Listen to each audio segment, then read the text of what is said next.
Well, hello, everyone. My name is Eamon O'Keefe. I'm the National Army Museum Research Fellow here in Cambridge, and I organize the Military History Working Group on behalf of the Center for Geopolitics. This is a seminar series that's ecumenical in terms of chronology, discipline, and scope, featuring a range of research on the history of war and the military produced in Cambridge and beyond.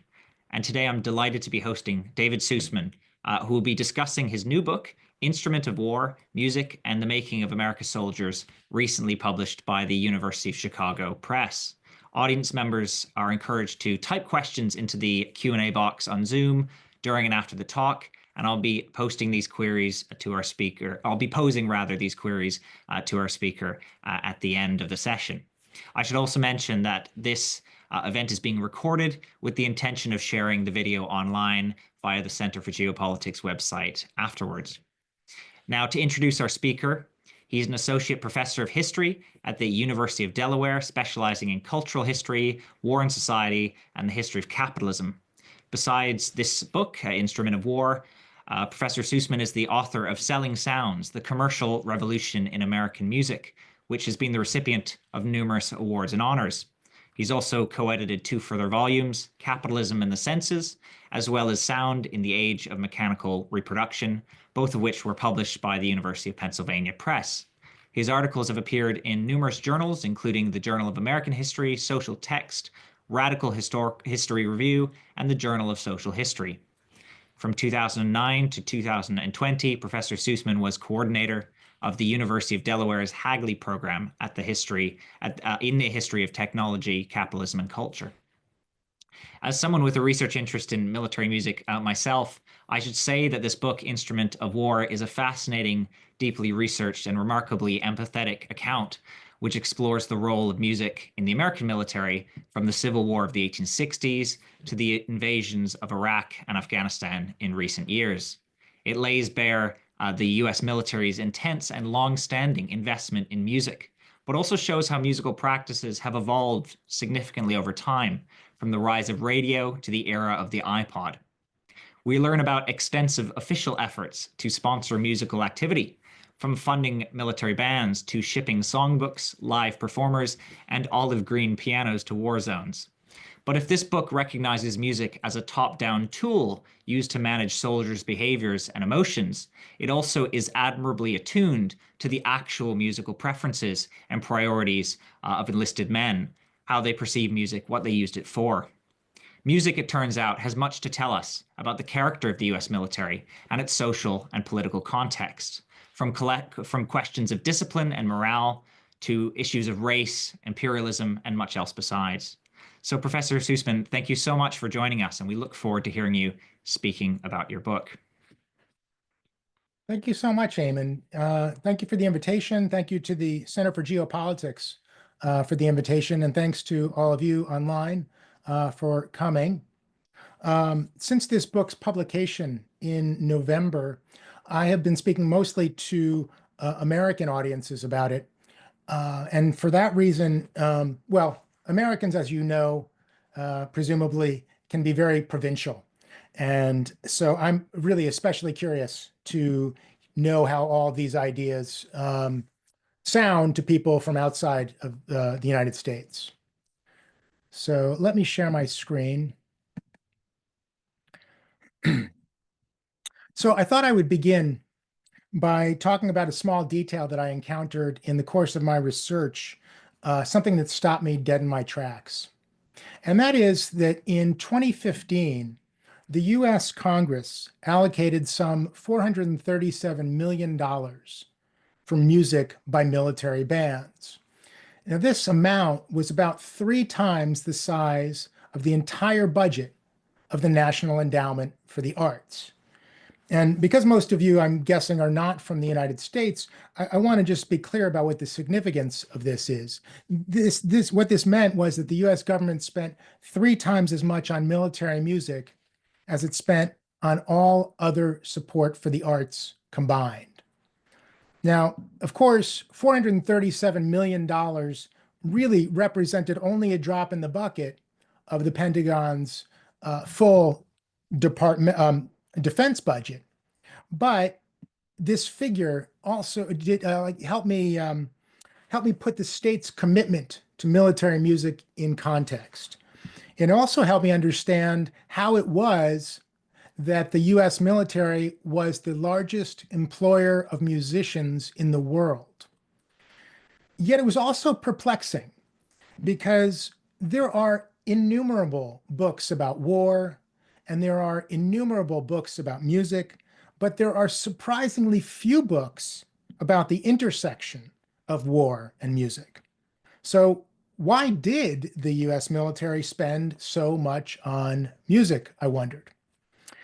Broadly speaking, the book that emerged from this question is an attempt to understand the relationship between music and war. It's about what music meant for the military, and it's about what music meant for soldiers. It's also about how music has contributed to the ascendance of the United States as a preeminent military power. Now, just quickly, let me walk you through what's on your screen now. On the top left, this is a bugler from the US Civil War. In the middle, you can see these are World War II soldiers gathered around a piano in song. And then over here, this is a guitarist. If you look closely, he's sort of in the shadow. On the right-hand side, you can see some World War I era soldiers in a military hospital listening to a phonograph. This is a soldier from Iraq with an iPod, and these are some soldiers from Vietnam with the phonograph. Now, one of the first arguments that I make in the book is that the US military is, among other things, a musical institution. This isn't how most people usually think about the US military, but I make a case that there is ample evidence that music has been present throughout what I call the life cycle of soldiering. That is, recruitment, basic training, active duty deployment, and transitioning back to civilian life. Music has been part of all of them. Rousing anthems have urged civilians to enlist. Buglers blowing reveille have stirred soldiers from their slumber, and trainees have chanted cadences in boot camp, sound off 1, 2, sound off 3, 4, and so on. Presumably, many of you will be familiar with that sort of cadence chanting.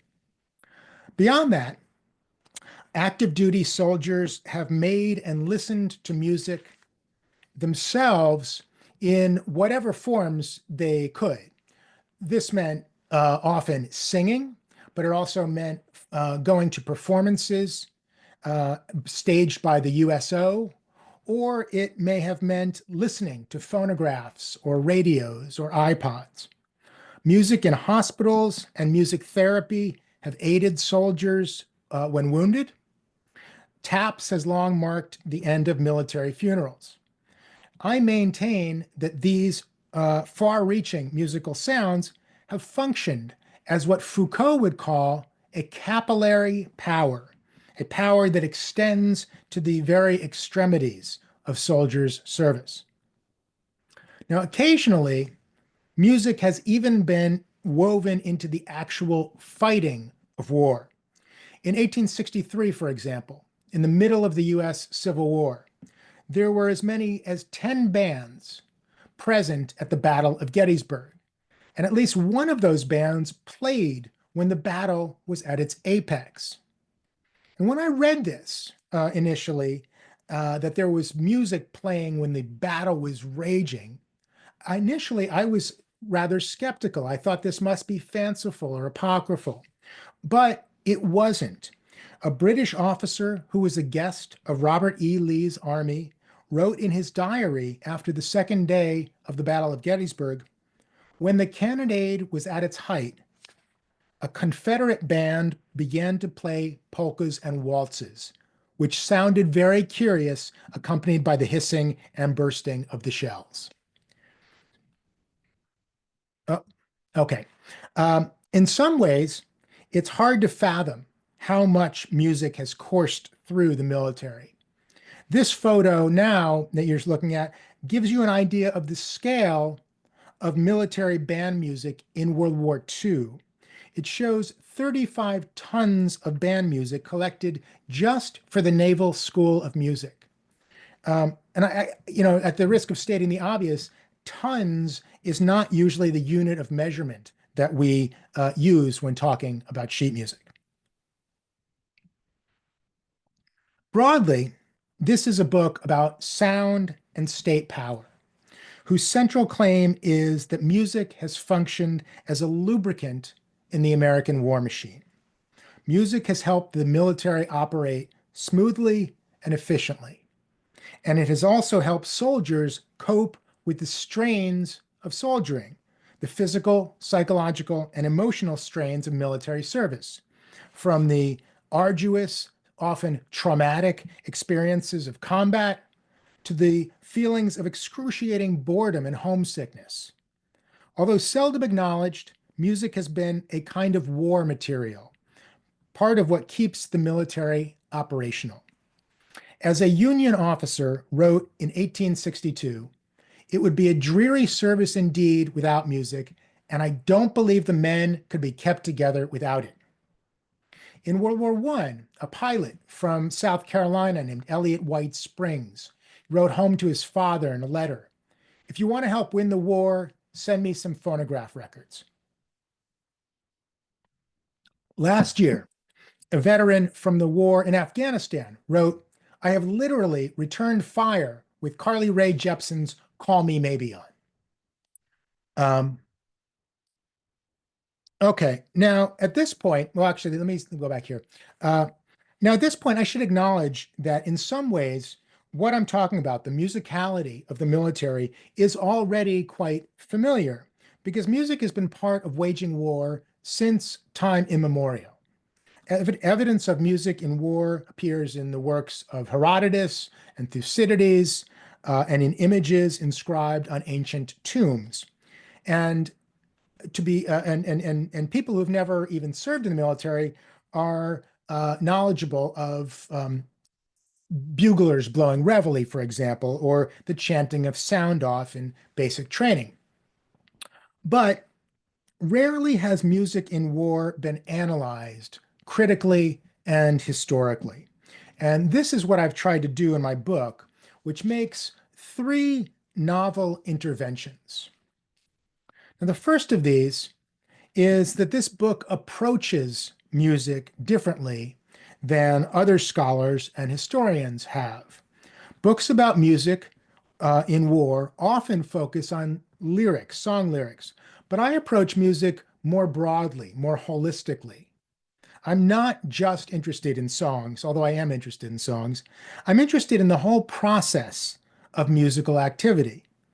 Inspired by the musicologist Christopher Small, I approach music not just as notes or lyrics, but as something that people do. And thinking about music in this way allows me to connect a wide range of musical practices, from singing to listening to records or the radio to weaponizing music, as has happened in the 21st century.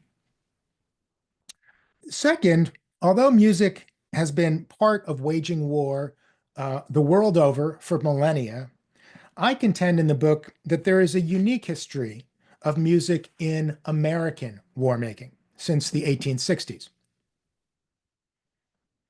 Other countries have had music in their militaries, but no other country has had the industrial, commercial, and technological infrastructure comparable to what the US has had to support music in the military. The juggernaut of the American music business and the American media companies has been a distinct factor in supplying and cultivating music among soldiers. So, for example, in World War II, the War Department created the world's first global radio network, the Armed Forces Radio Network, in only a few short years during World War II. Its purpose, of course, was to serve U.S. military personnel who were stationed all over the globe, from the Arctic to the South Pacific. And it did so, the military did this by working closely with experienced personnel from the commercial radio industry. Moreover, many of the soldiers listened to Armed Forces Radio on special custom designed radio sets that were, as I say, designed and manufactured specifically for American GIs. No other country had the technology, resources, and manufacturing capabilities that the US could bring to bear.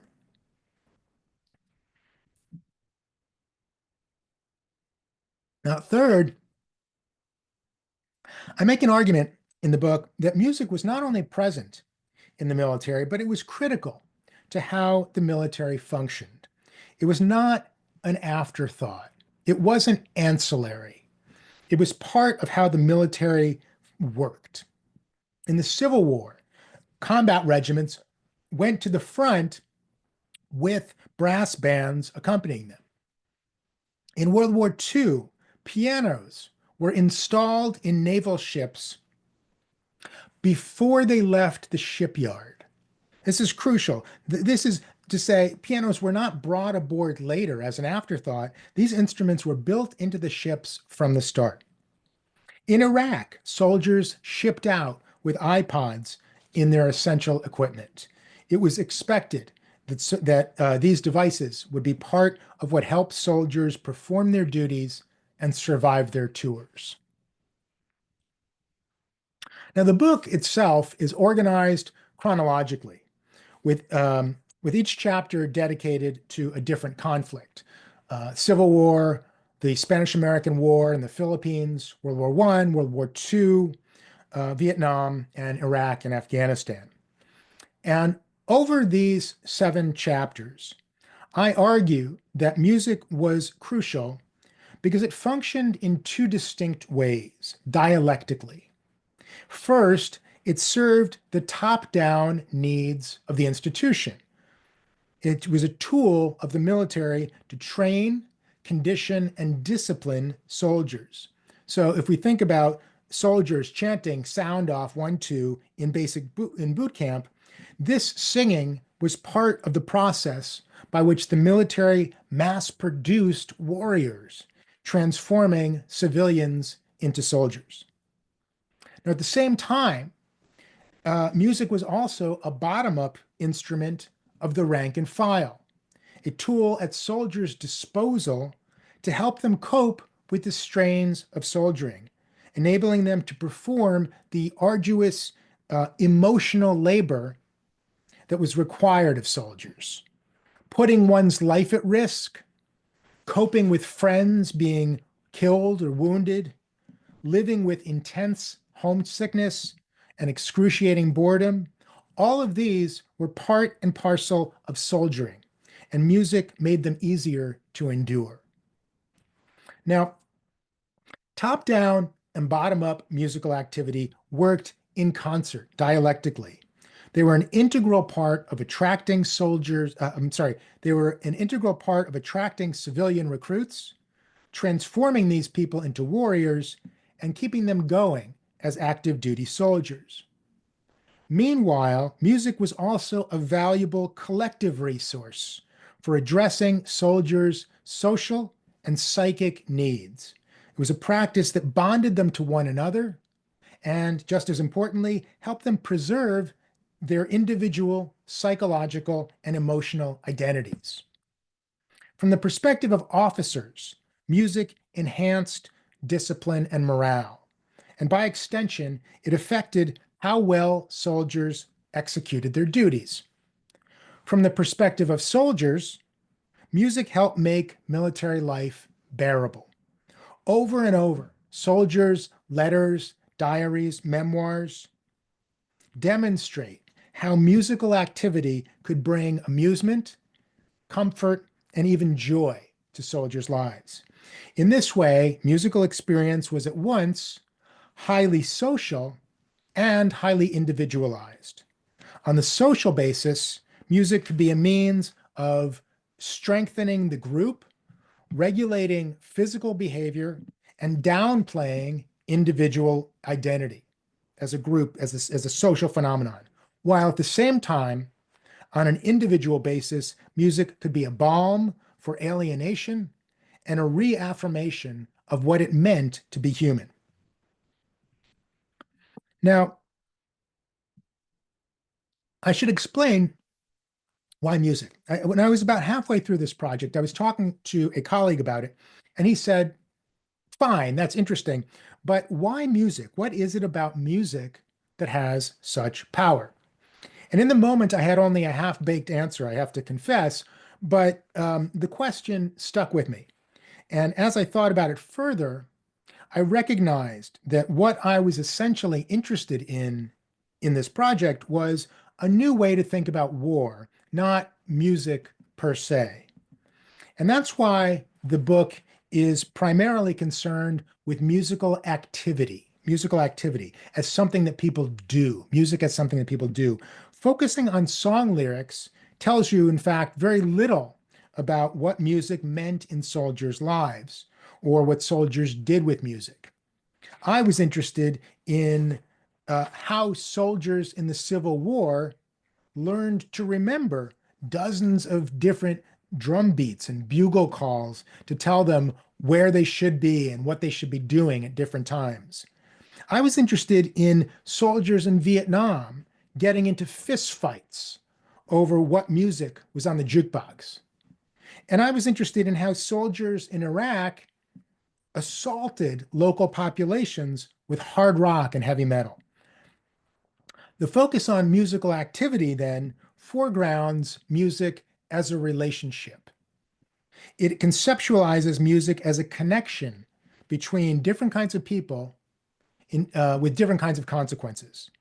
As a social and cultural practice, musical activity depends on an intersection of composers, performers, and listeners.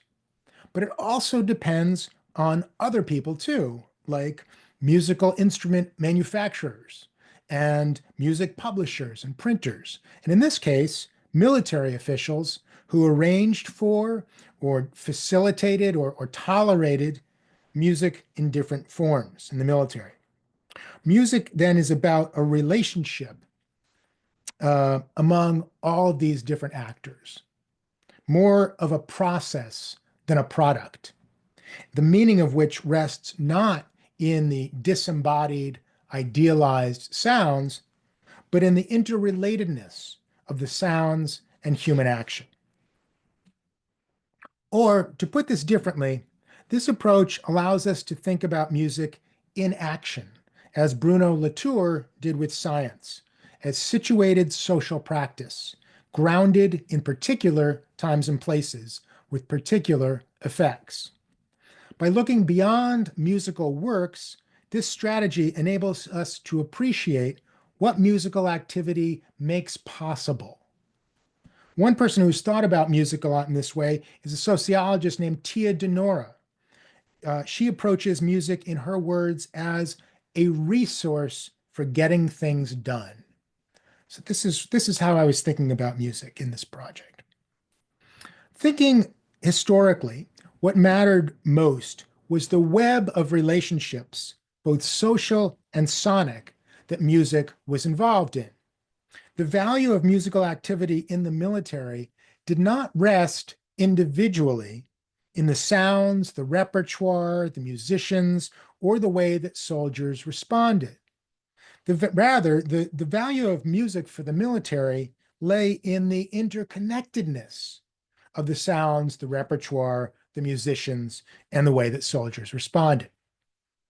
In this context, the power of music grew out of its multiplicity of meanings. At different moments, soldiers had different identities: warrior, patriotic citizen, son, brother, boyfriend, consumer, horny post-adolescent, and so on. What was special about music was that it could harmonize these different identities. As the musicologist Christopher Small would say, music explored, affirmed, and celebrated multiple identities multiple relationships at once. In a single moment, music could affect soldiers individually, bond them to one another, and connect them to the institution that they were all obligated to serve. Not only did music enhance group cohesion and group morale, it also assuaged feelings of dehumanization and alienation. At the same time, all of this musical activity existed in relation to other sounds, to the sounds of fighting itself, to the cacophony of combat, the cries of the wounded and dying, the silences before and after battle. In response to these sounds, musical activity often functioned as a means by which soldiers could exert some control over their environment. Music was a tool to displace, even for a few minutes, the soundscape governed by the military or governed by violence. On the one hand, music made possible a certain kind of escape, a certain kind of psychic escape. After World War II, I should say, one former soldier recalled how listening to Count Basie and Duke Ellington on Armed Forces Radio affected him. He said, "You are not in the Army. You are not at home. In fact, you are not anywhere, just out in the world of memories." Now, on the other hand, musical activity could also be a way for soldiers to redeem the place where they were. Through music, the far away could feel near, and the near feel far away. Now, admittedly, this form of control was limited and ephemeral, but it was also meaningful, and it helped soldiers keep going from one day to the next. Now, part of what made music uniquely suited to do this was its protean affective nature. Music is unique in its reach, its versatility, and its mutability. Its capacity to be deployed virtually anywhere, anytime, and its ability to move people deeply in mind and body. More than that, though, musical activity has been so valuable, so pervasive, so integral to war making, both from above and below, because music articulated and it enabled soldiers to feel the web of relationships that they were entangled in, and how those relationships in turn related to one another. Only music could do this because many of those relationships were of such immense subtlety and complexity that expressing and sorting them out verbally would be difficult or impossible. What words could adequately express a soldier's fear of killing a perfect stranger or of never seeing a loved one again? What language could do justice to a warrior's grief or resentment of the military? What other means could voice not only the simultaneity of these and other feelings, but also the delicate, intricate ways they were interconnected? Music was a means of both formulating and balancing all of these feelings. Now, as an aside, let me say something about historicizing sound, a kind of historical source that is both ephemeral and elusive. To give readers an idea of the music that that's in the book that I write about, I created an audio-visual companion for this book, which is available on my website. And there I have made available a wide range of audio recordings and video recordings that are discussed in the book. So if you're reading the chapter on the Civil War, for example, and you're wondering what drum and bugle calls sounded like, there is a video from the National Park Service with a Civil War reenactor recreating period bugle calls. This is the video. We're not going to watch it now, unfortunately, because of audio problems, but this is the kind of thing you can get on the website, as well as Spotify playlists that feature songs that were popular among soldiers, sometimes quite surprising ones. And the website also has archival recordings. Like I have on the website a tape made by a senior liaison officer of the CIA named Edward Lansdale, who made these tapes of songs that were sung at parties at his home in Saigon in the mid 1960s. They were sort of hootenannies, and he recorded these, and they're quite fascinating, these recordings. So over the 7 chapters, the book covers a great deal of ground. I explore African American bands in the Civil War. I analyze the misogyny and racism that ran through many of the songs that soldiers sang over the years, including one from the Philippines from about 1900 about waterboarding, a song written about waterboarding. I discuss the repertoire of female soldiers in World War II. I unpack the popularity of country music in Vietnam. And I discuss the weaponization of music in Iraq and its use in torturing detainees. So, in other words, it's a sprawling amount of material. And to pull some of these threads together, I want to highlight 3 of my findings in this book. So the first one I've already alluded to, but I want to expand on it briefly. And that is simply that the US military has been saturated with music. Pictured on your screen here, on the top left, this is a young man named Robert Henry Hendershot, also known as the drummer boy of the Rappahannock.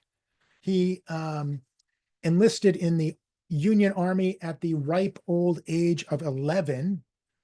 He claimed to be the youngest person to enlist in the Union Army in the Civil War, although he probably wasn't.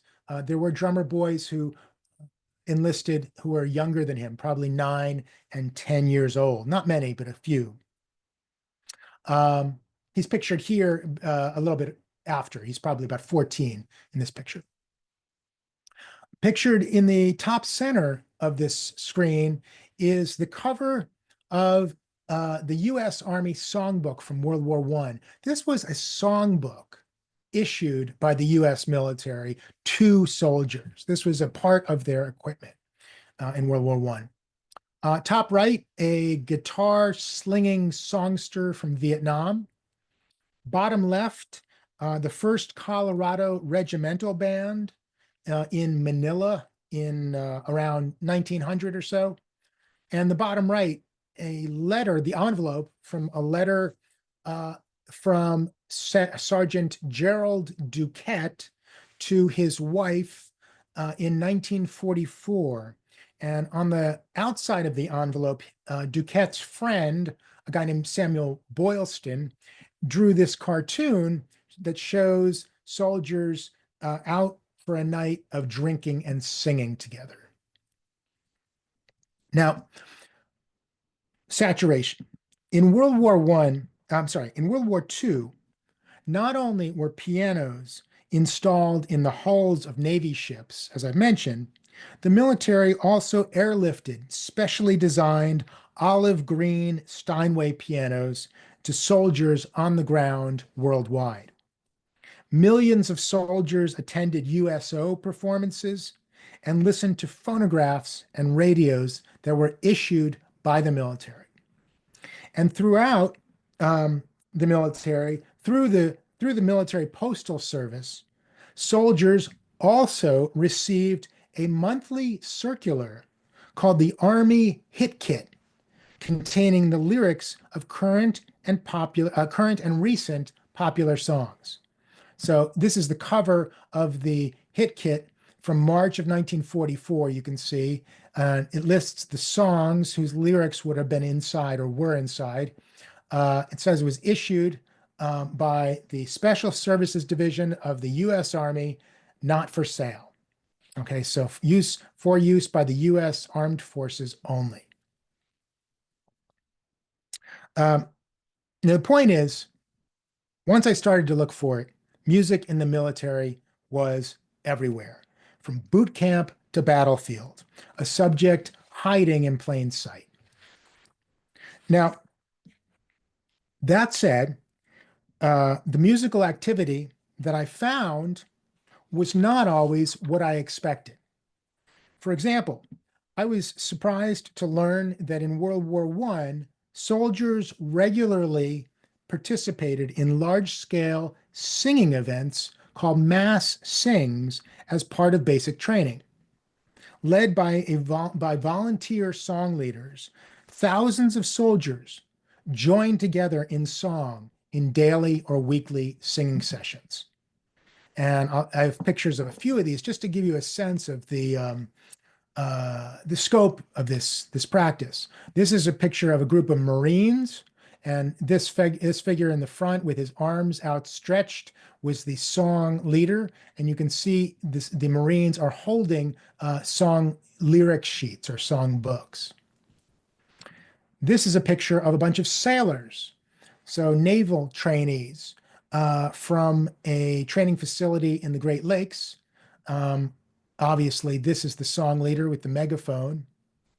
And this is a group, this was an Army camp, Camp McClellan in Alabama.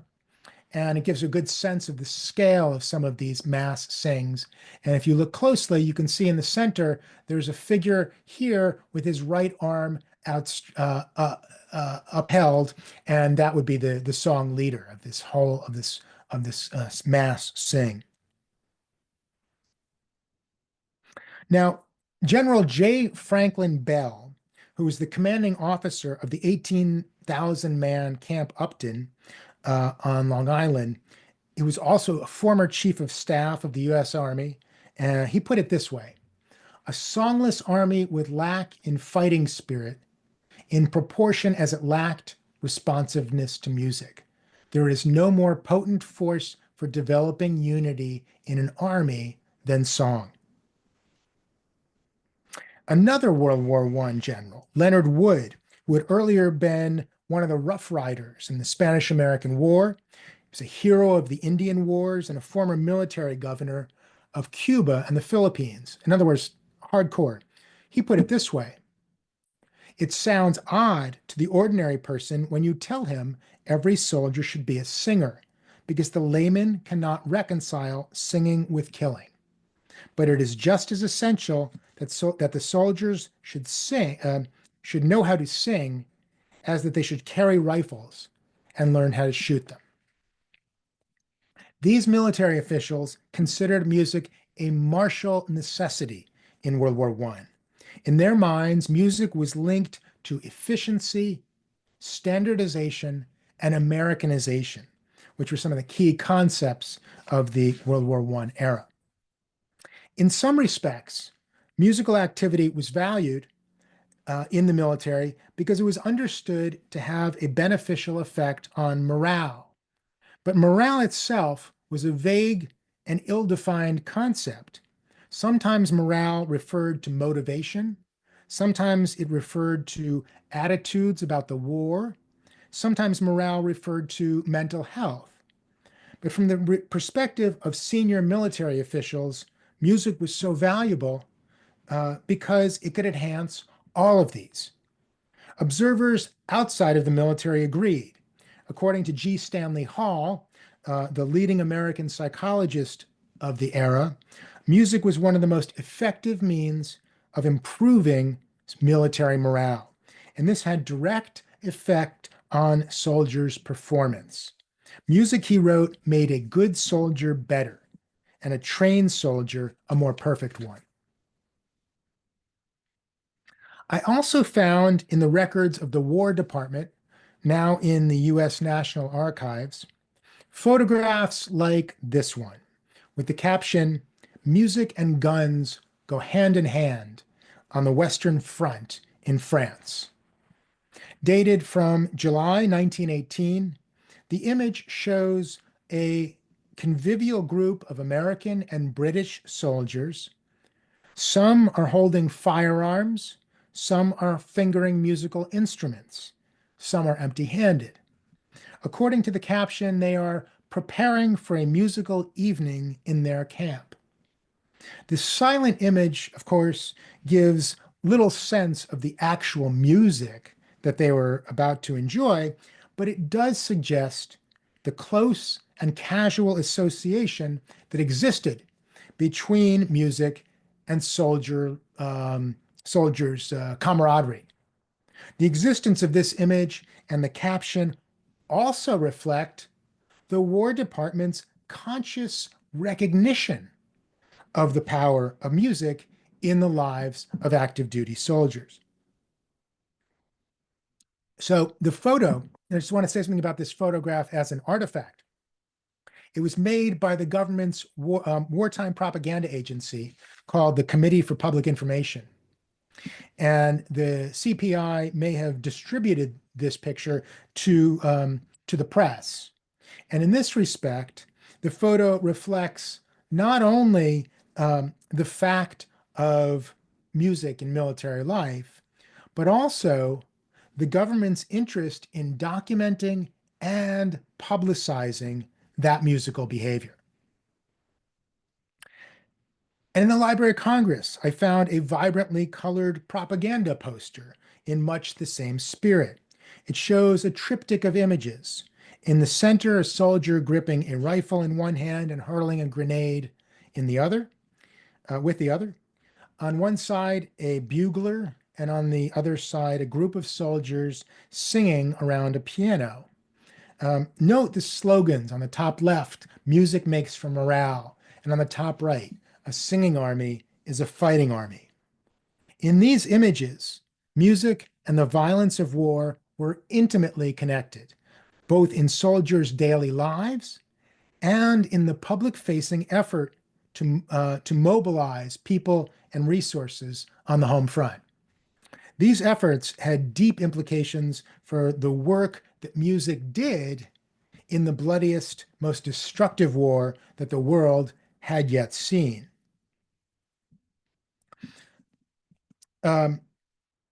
Some of the biggest surprises that I encountered, however, came when I was researching the Vietnam War. The chapter on which I nearly titled, "Almost Everything That You Know About Music in the Vietnam War is Wrong."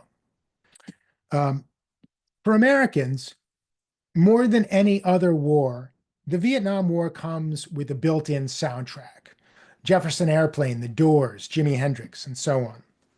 But what I found was that this ready-made soundtrack is largely a Hollywood fantasy. It distorts the musical lives of US soldiers in Southeast Asia. And more importantly, it distorts what music actually did in the Vietnam War. So take radio, for example, of which there was a lot during the Vietnam War. In 1968, 80% of US soldiers in Vietnam listened to 2 or more hours of armed forces radio per day. That's a lot of listening to the radio. And most of what they listened to was top 40 pop and oldies, not The Doors, Jefferson Airplane, Jimi Hendrix, or what we think of today as classic rock. Now, of course, there was some rock that was mixed into the top 40, but rock was not its signature sound. Just to be clear about this, in 1970, the top 5 songs on the Billboard Hot 100 chart included one rock song, American Woman by the Guess Who, Canadian band, 3 softer songs, Bridge Over Troubled Water by Simon and Garfunkel, Close to You by the Carpenters, and Raindrops Keep Falling on My Head. The 5th song was Edwin Starr's anti-war soul anthem, War, What Is It Good For? Absolutely Nothing, which Armed Forces Radio did not play.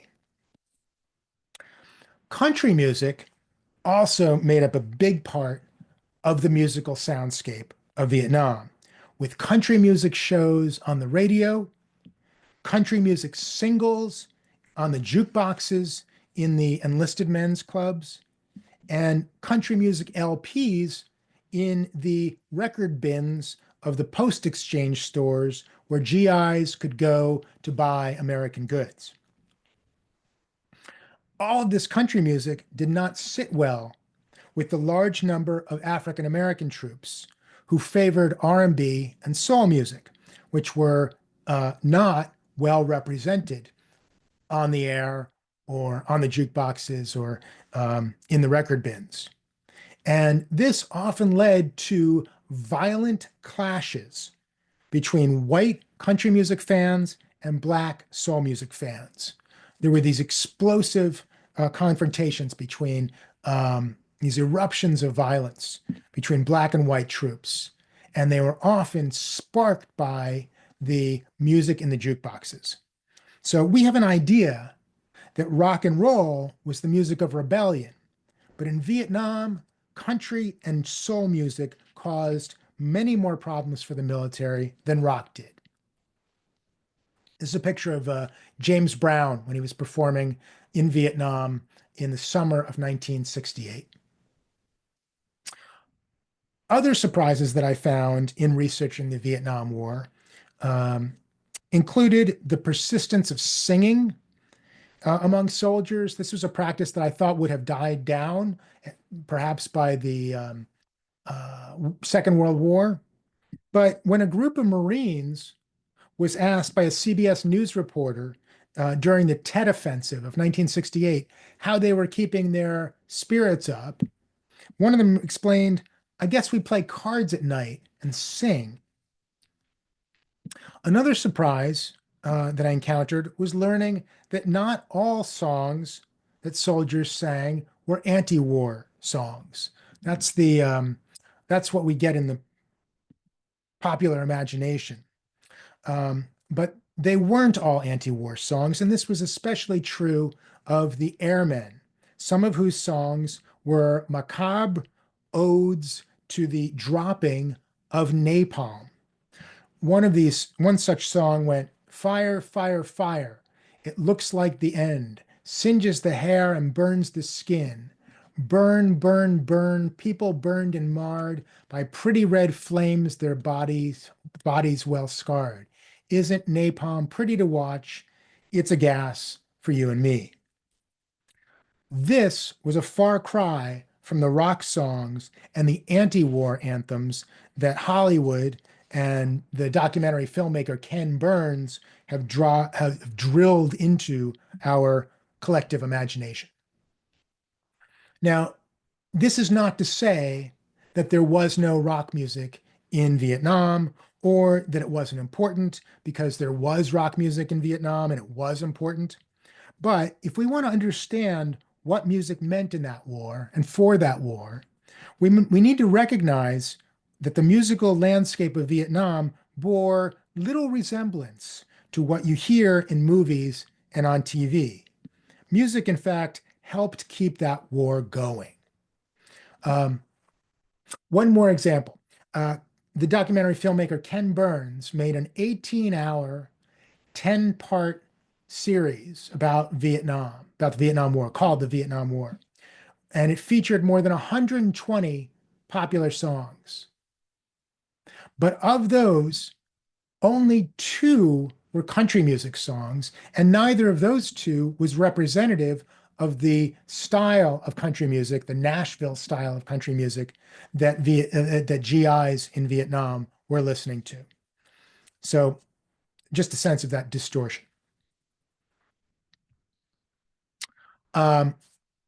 This is a picture of a postcard that the YMCA printed up with the expectation that doughboys and U.S. soldiers in World War I would write postcards back home to their family, and their families would see, oh, well, this is what military life is like. Gathering around the phonograph. Okay, the third and most important thing that I found in working on this book was not only has music been present in war making, but it's been part of how wars were waged. And this can help us understand war making in a new light. Now consider how a skeptic might view this project. Given the carnage and destruction that wars involve and their far-reaching geopolitical ramifications, a skeptic might think that a book about music and war is frivolous or inconsequential, but it is neither. Music may seem like a minor subject compared to the major subjects of military history that one usually encounters, like military technology and grand strategy, but the historian and anthropologist Anne Stoler has cautioned us against ignoring one at the expense of the other. As Stoler put it, minor histories should not be mistaken for trivial ones, for minor histories can attend to structures of feeling and force that in major history might be otherwise displaced. Paying attention to the work that music did in the military does not substitute for analyzing the so-called major subjects of military history, but it can help us understand the mechanics of large-scale state violence in a new way. So ultimately then, what's at stake? What's at stake in historicizing the military as a musical institution? I think there are two things, one essentially musical and one essentially military. First, let me say something about the musical. Under the right circumstances, music can help us reach new heights. It can help us be our best selves. Whether it's linked to Apollonian majesty or Dionysian ecstasy, the subject of music conjures up pleasures of the mind and the body. The force of music can be emancipatory, both politically and libidinally. Musical activity can be a means of challenging or circumventing structures of authority and repression. It can stir us emotionally and it can relocate us to idealized psychic places, what the scholar Josh Kuhn has called audiotopias. Under the right circumstances, music can help us be our best selves. But to appreciate these potentialities, we must also confront how the force of music can be channeled in the opposite direction too. In numerous ways, musical activity has enabled the complex machinery of war to function, helping people to kill and destroy an agent of negation, not just creation.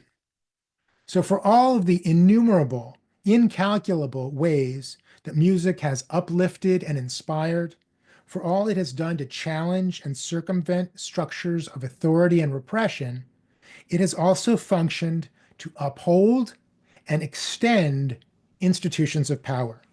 For all the joy and pleasure that music brings in the world every day, it has also contributed to the waging of America's wars. Taking measure of what this has meant may help us see both music and war in a new light. Now, finally, let me say something about the military stakes, what all of this has to do with the relationship between war and society. This musical approach to war making invites us to think about the link between sound and the state, how sensory experience is tied up in statecraft. It helps us think about how music has functioned as a military technology. As students of history, we know that wars do not happen simply because political leaders wish them to. Wars are complex phenomena requiring the mobilization of populations and resources, and they require that that mobilization of people and resources is sustained. However simple this may sound, making and maintaining soldiers is not a self-evident process. For a nation to go to war, individuals must go to war. Individuals who, it must be stressed, would generally rather not. attending to music can help us comprehend the complex processes by which such individuals were transformed into and nourished as soldiers. Attending to music can elucidate the emotional labor that makes the work of waging war possible on a personal, emotional, and corporeal level. Every country that goes to war faces certain basic challenges: how to fill the ranks of the military, how to train ordinary civilians to harm perfect strangers, how to maintain warriors, not only through the most strenuous and demanding aspects of soldiering, but also the most boring and tedious, and how to prepare those fighters for the return to civilian life when they lay down their weapons. Introducing music into the analysis of large-scale state violence shows how tightly these issues were bound. Now, I am not arguing that America's wars could not have been fought without music. The point is, they weren't. Where there was war, there was music too. Recognizing how music has coursed through the history of American war making offers a fresh way to approach an ancient question. One of the great challenges that we historians face is understanding how wars happen. If music has been present in war for millennia, perhaps the time has come to try to understand why and what it has done. Thank you. I think I'll stop there.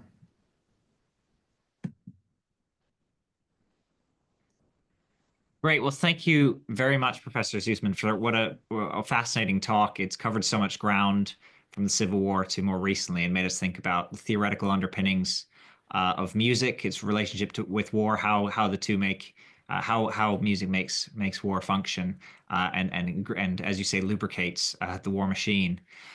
We've got a number of questions coming in from the audience, and I'd like to pose a few of them to you now. I think one that I think is especially interesting is who chose the repertoires, who chose the music that was played. That's a theme that comes through at various points in your book.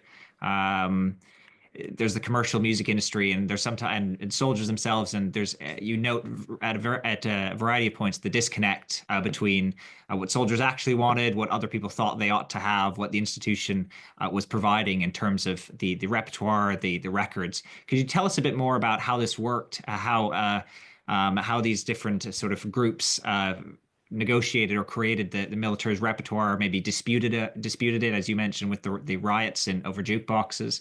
How does that process of choosing the repertoire work? That's a really interesting question, and I think it's a really important one to think about. Choosing the repertoire largely fell to soldiers under most circumstances. There were, of course, instances of military ceremonies or attempts in World War I to prescribe music, like the songbooks.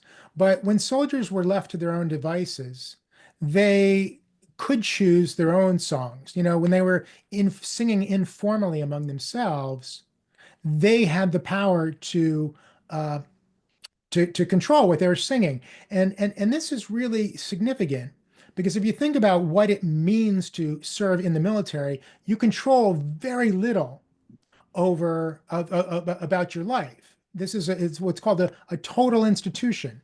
You control very little. You know, you don't control the food, you don't control when you eat and sleep and so on.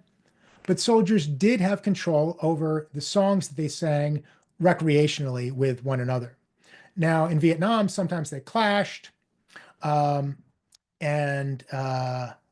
you know, there are examples of sort of how that worked, how that played out in practice.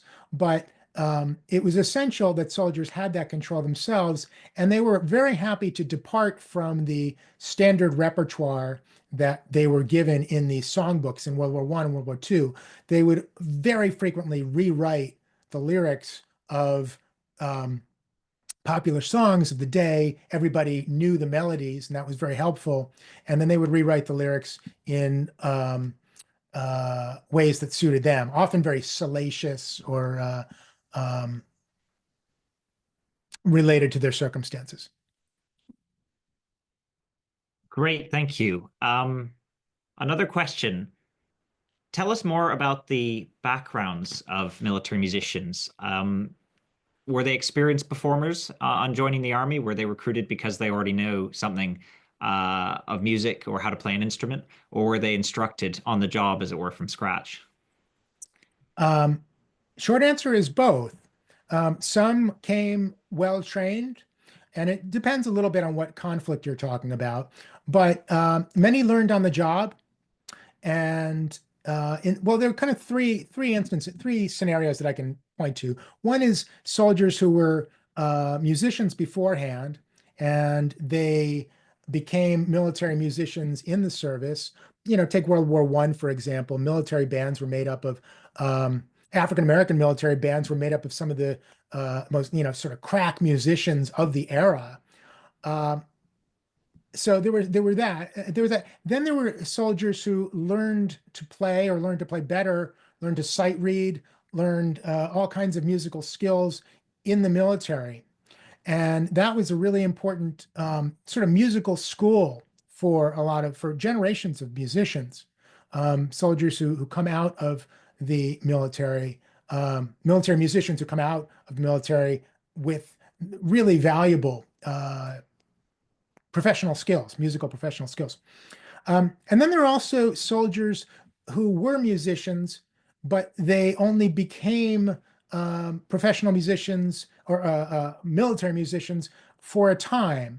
So in Vietnam, for example, there was a series of tours by these groups they were called the Command Touring Musical. I can't remember CMTS, whatever that stood for.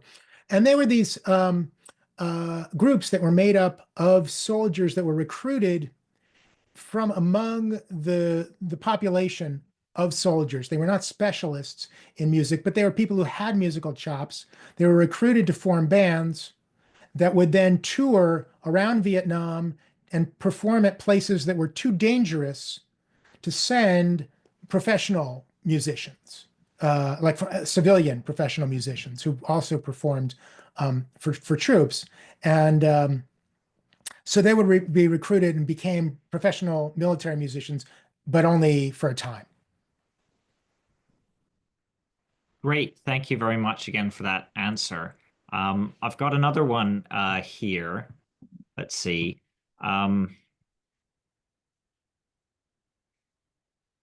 During the World Wars, we saw that celebrities often went to visit the troops abroad to perform, including performing music and other types of acts. Um, this person wants to know, when did these celebrity performances begin in the U.S. military? Why did they end? I suppose in some ways, I'm not sure if they have ended. There was something similar in Iraq and Afghanistan. But could you tell us a bit about this propensity to sort of import civilian kind of stars to then perform for the troops? When did that begin as a practice? How has that evolved over different conflicts? Uh, it begins in World War I, and it's part of my argument in the book about the close relationship between the military and civilian institutions. It begins because the military is working closely with the impresarios in the musical theater and vaudeville industries. And the leading impresarios worked with the military to arrange for tours on military bases, both in the United States and then abroad, to basically perform for the troops and elevate morale. And it worked pretty well domestically in World War I, not quite as well overseas for various reasons. And then in World War II, that was sort of folded into the organization that became the USO, the United Service Organizations, which was made up of a number of civilian institutions, a number of civilian groups. And they organized tours of famous professional entertainers and not so famous professional entertainers because there was such a demand in the military for these performances. So there was like the A list and the B list, and then sometimes the C list performers would be around touring military bases, and they were touring, essentially to captive audiences, which were generally very appreciative because they had nothing else to go on. When did it stop? It didn't stop, as you suggested, Eamon. Um, really, it continues in Vietnam, continues up to the 21st century, but the acts change. And one of the things that changes is the the pool of professional entertainers who are outspokenly patriotic. And the huge amount of anti-war sentiment in Vietnam, for example, meant that a lot of leading professional acts didn't want to go to Vietnam. Now, some did. They supported the troops. They were opposed to the war. Some supported the war. Um, but that kind of diminishes. And there's actually a real split in Vietnam between the number of white performers that go to perform in Vietnam and African American performers. And the military believed that professional African American performers in the U.S. weren't loyal. They weren't supportive of the war, and so they didn't bring them over to perform. One notable exception was James Brown, but James Brown actually arranged the tour himself because he had a very close relationship with Lyndon Johnson after he sort of helped to keep the peace, relative peace, in the wake of the assassination of Martin Luther King in the spring of '68. So in the wake of that, he is able to organize his own tour. Great, thank you. We have another question now on the topic you've just raised of race, Black soldiers, and their experience of music. The question is, have you researched the music of segregated troops? Was the selection of music different in an African American unit versus white units, or across mixed units? I'm sure this changed over time, but maybe give us a sense of whether there are musical differences or similarities. Absolutely, there absolutely were. Um, in the Civil War, um, a significant number of the troops were formerly enslaved, and their musical repertoire was informed by the music that um, they had sung, that they had embraced when they were enslaved, and they adapted their repertoire to their conditions as soldiers in the war. And the white officers in the Civil War tried to get them to sing what the white officers thought was an uplifting repertoire.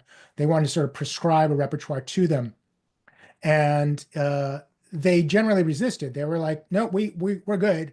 We got our own songs," um, and they were able to largely maintain that culture. In World War I and World War II, actually in the Spanish-American War as well, we see segregated military units, and they had their own dedicated bands often, not always, but often, and they had their own repertoires.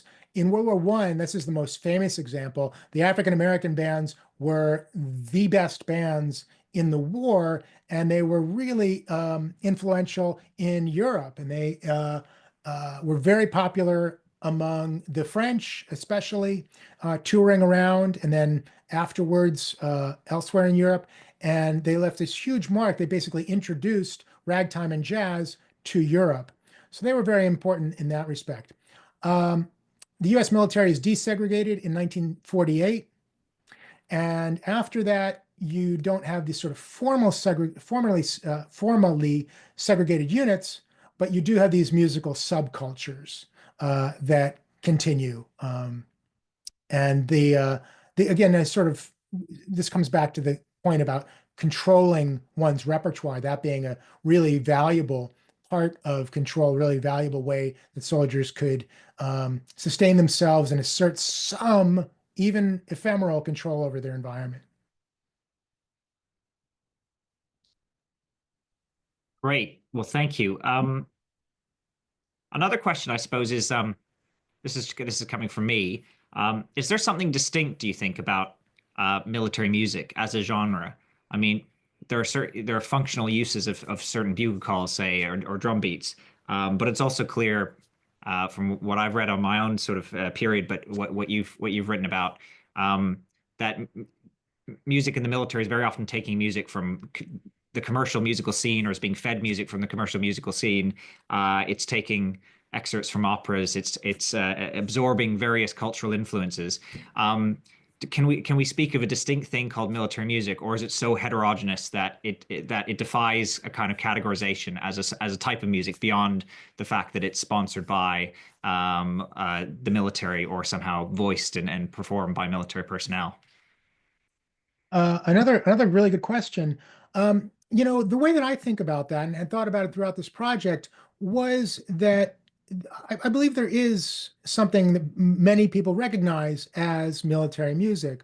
Often it's marches, often it's in 2/4 time, really often, sort of in this affective mode, very sort of uh, powerfully emotive style of music. So I think there is something called military music, but in my book, I tried to be really limited about using that phrase, military music, and spoke much more of music in the military. Because while there was military music, there was a lot of music that wasn't what you might call military music. It was popular songs of the day. And that was what most soldiers wanted to listen to. There was military, there were John Philip Sousa marches that the military bands could play. And there were formal occasions when they heard those songs or they heard patriotic songs like the Star Spangled Banner. But that's not what soldiers were interested in singing or listening to when they had their own moments of recreation. And so I thought about music in the military as being um, a more capacious way of thinking about this phenomenon, and military music being a thing, but a sort of subset within music in the military. Thanks. I think that's a very good way of encapsulating it, military music as a genre, but also music in the military being that plus, a whole bunch of other things and musical practices. Um, Another question we have from the chat, or I've been messaged it, is how far can we see music being used as a form of protest or dissent? And that's something I've noticed in the book. There's an element in which music is a way soldiers can push back or complain about the military, but equally there's a suggestion, which I think is a fair one, that it's a sort of safety valve. It's a kind of way of letting off steam, but without actually mutinying or going to extremities. It's a way of complaining about things in a sort of controlled way that allows soldiers to complain, but isn't sort of challenging the institution or the war itself directly. Although again, that can maybe depend on the resonance or who's singing it where and where. How far do you see this music as a form of protest or something that actually is kind of working within the military and quite limited in its objectives and actually making the military sort of work and lubricating it rather than actually grinding its gears, as it were? That's a complicated question. I think it is limited in the ways that you were suggesting.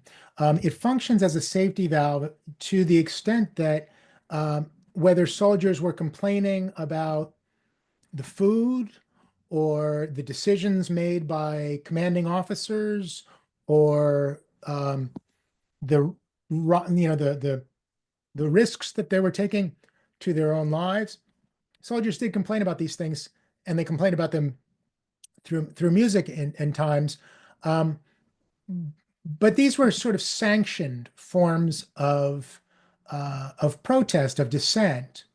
Um, I think about the Vietnam War, which is probably the war that most people have the strongest association with in terms of dissent within the ranks. And even in the Vietnam War, soldiers didn't sing. The anti-war songs weren't popular. The explicitly anti-war songs weren't popular among soldiers because they were in Vietnam. They didn't need to sing about Vietnam. And this is true in other wars too, but it was very true in Vietnam. Um, and after the war, there were um, soldiers who'd written about their experiences, and they said that music was important to them to keep them going. And this is a form of dissent. This is a form of resistance in a way. It is a way of saying, I am going to make it through this tour. And it is not actively opposing, um, actively challenging the power structure of the military, but that is something that the counterculture could do without direct reprisals. Soldiers are subject to direct reprisals, incarceration, soldier, and worse. There are real consequences for insubordination, and so music could substitute for more direct challenges in many cases. But I think there is a way of thinking about that as a form of resistance, because it was a way of saying, I'm going to make it through this. That was a form of resistance and in a sense, dissent. Thank you. Great. I'm conscious of the fact that we've worked you very hard, and we should probably draw the questions to a close now. I just want to, before we end, say a few things about the upcoming events at the Center for Geopolitics. We're running a range of different programming this term, including an in-person talk on the geopolitics of the Asia Pacific region here in Cambridge in St. Catherine's College next week on Tuesday, March the 11th, as well as an online roundtable on Germany's position in Europe since 1945. That's on Thursday, the 13th of March. So we've got a range of things coming up, and hopefully more events from the Military History Working Group next term as well. But I just want to say thank you again to Professor David Suisman for speaking to us about his book, Instruments of War. It's published by University of Chicago Press. An excellent read.